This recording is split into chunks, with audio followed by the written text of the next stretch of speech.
Per me, la corazzata Kotionkin è una cagata pazzesca!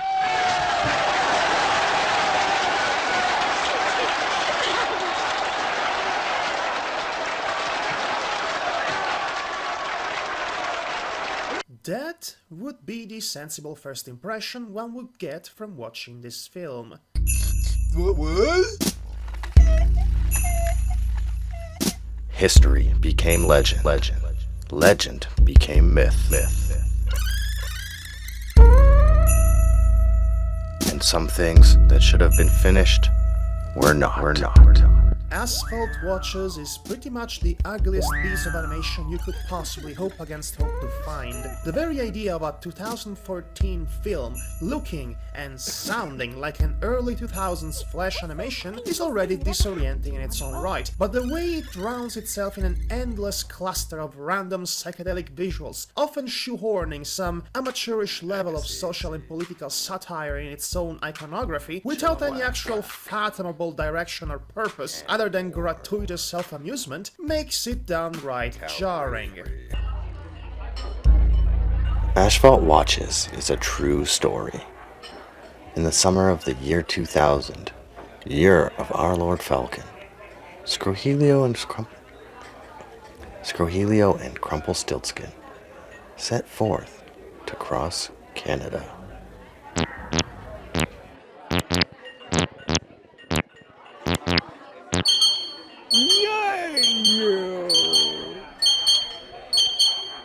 From burnt out CN crew change spot to obsolete crew change spot to 7-Eleven parking lot. Many near-death adventures were had, and even more cheeseburgers were eaten. Or so it would seem until you eventually realize that all of this surreal nonsense is not the product of the artist's incompetence, it's actually the product of the artist's smug.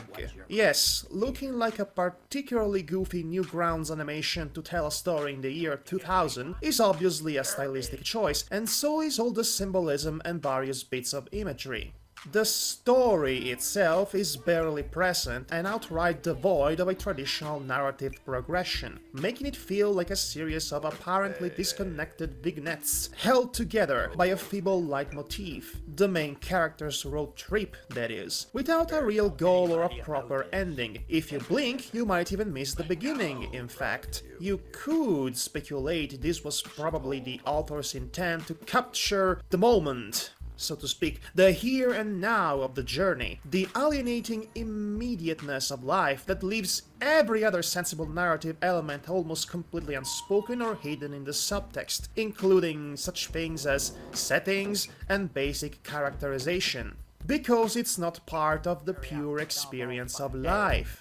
And the fact that said quasi-neo-realistic theme is openly contrasted by this film being the farthest thing from reality only emphasizes the surreal aspect of our world being far more grotesque and terrifying than fiction could ever be. That all sounds fine and dandy, but it's hard to take this film seriously because, again, all of the very smug and fundamentally pointless jabs at social satire and other such baffling imagery permeating its surface are basically for the sake of being arthouse fancy. Asphalt Watches is pretentious, abrasive, infuriating, and it's very much self-aware.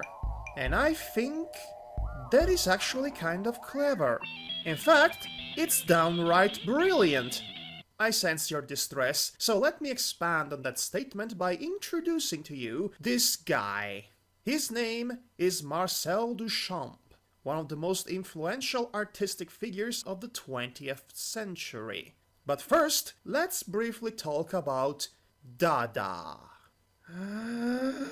Dada or Dadaism was an art movement of the European avant-garde in the early 20th century. It primarily involved visual arts, literature, poetry, art manifestos, art theory, theater, and graphic design. Its master concentrated on the rejection of the prevailing standards in art through anti-art cultural works, a means of protest to both the social and artistic conventions of the world preceding the great human tragedy of the Great War. In addition to being anti-war, Dada was also anti-bourgeois and had political affinities with the radical left. Its politics over rejecting the status quo practically consolidated Dada as the groundwork of abstract art and sound poetry, a starting point for performance art, a prelude to postmodernism, an influence on pop art, a celebration of anti-art to be later embraced for anarcho-political uses in the 1960s, and also the movement that laid the foundation for surrealism.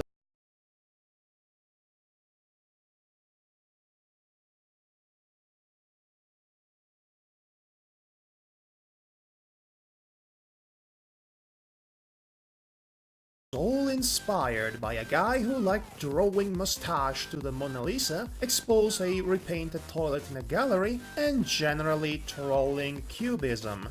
This man was every bit a genius, as he was derailed and very possibly delightfully pretentious. Just take a look at his so-called ready-made, which became a staple of Dadaism, by the way. Ready-mades are literally already made objects, like say a snow shovel, taken away from their original contextual purpose, shoveling snow that is, and turned into artistic objects by being placed inside a museum with a lovely little title card that says, "In advance of a broken arm."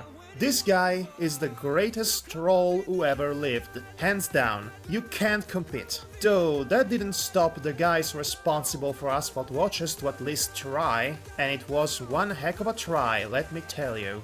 Now, with this new bag of information, let's get back to the film, shall we? What do we have here? An outdated animation style usually associated with early internet viral videos that the world has been all too glad to shun and forget about? An openly anti-artistic opus that reuses said ugly, unappealing flesh aesthetic and structural randomness as the chosen language to tell its story? Sounds like a ready-made to me.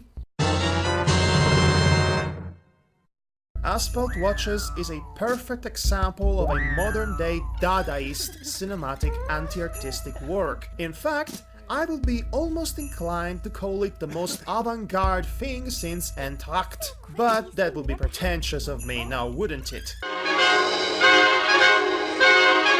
What this film truly is, at the end of the day, it's a mind-shattering visual allegory for the first decade of this millennium, with all of its insecurities and paranoia, gut-wrenching fears, intrusive iconography, chaos, and lack of direction that define both the social and cultural scenario of those troubled years, as humanity slowly transitioned between the everything is awesome and safe vibe of the 90s and the let's get used to the madness already vibe of today. In that optic, all the previously thought gratuitous imagery helps painting the unspoken and metaphorical setting of this nightmare-fueled stylistic hell of a journey into the unbridled schizophrenia of our collective subconscious during said period of time. And yes, the outdated flash animation that defined the pre-YouTube era of the internet serves its purpose quite fantastically, not to mention the hypnotic downer beat of the songs. Oh yes, this is technically a musical, sort of. The climax of the film, if you can call it as such, symbolizes the tragic culmination of the era, and it's represented by the single most gruesome and gory car accident ever portrayed in fiction. Now seriously, there were body parts and internal organs scattered everywhere, eyes dangling from the wreckage. The corpses were so crippled and bloody they had to retrieve them with a literal shovel. Oh, I see what you did there. After that, the film appropriately settles for a more quiet, sober, non-ending, which represents the end of the journey. A journey that never reaches its destination. Because it never had one. Yes, it's pretentious, but also brilliant. Visual artists Shane Eman and Seth Scriver, who made a real-life road trip in their youth and the main characters are supposed to be them, have confectioned a Intelligently smug, reaction-seeking anti-artistic statement that summarizes the past decade quite efficiently. For my money, it's one of the most original films of the past few years. On the downside, you will not want to watch it for the comedy. Never tell anybody about this. Ever, ever, ever. Bingo! Broad view. Shithole.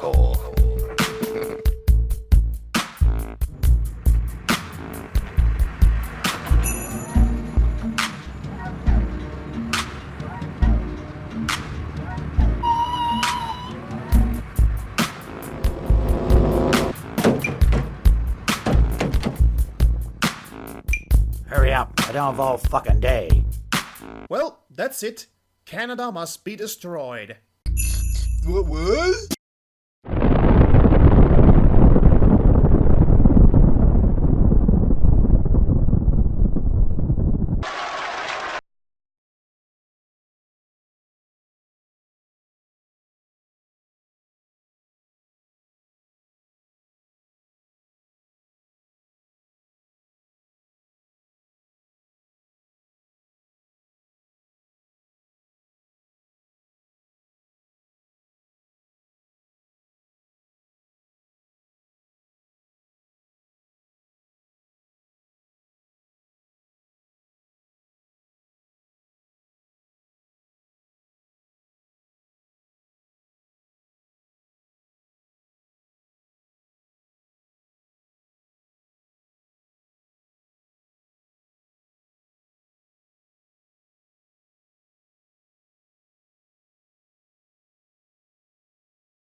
È una cagata pazzesca!